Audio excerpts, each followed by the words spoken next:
দাদু আপনার যে নাতি 50 কিলো আলটা মেরে আসলো সায়দাবাদ থেকে, যাত্রাবাড়ি থেকে মাওয়া, তিনি আপনি একটা কিছু বলে দেন দাদু, এই নাতির জন্য দোয়া করে দেন, ভবিষ্যতে কি হতে পারে একটু। এই যে তুমি গেলা এই সায়দাবাদ থেকে যাত্রাবাড়ি, এটা যে কত আনন্দের বিষয়।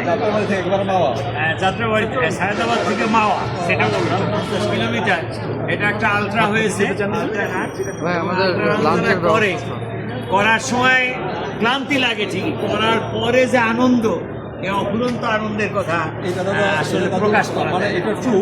যখন আমার ফিনিশ লাইনটা আমি ক্রস করি, ওইটার যে একটা আনন্দ, হ্যাঁ, মনে হয়েছে যে কষ্ট ছিল 7 ঘন্টার কষ্ট, মনে হয়েছে আর কোনো কষ্ট না। দাদু দোয়া করে দেন ও যেন ভবিষ্যতে এই আলটার সফলতা স্বরূপ আর একটা বিয়ে করার সুযোগ হয়। গার্লফ্রেন্ড বেশি থাকে।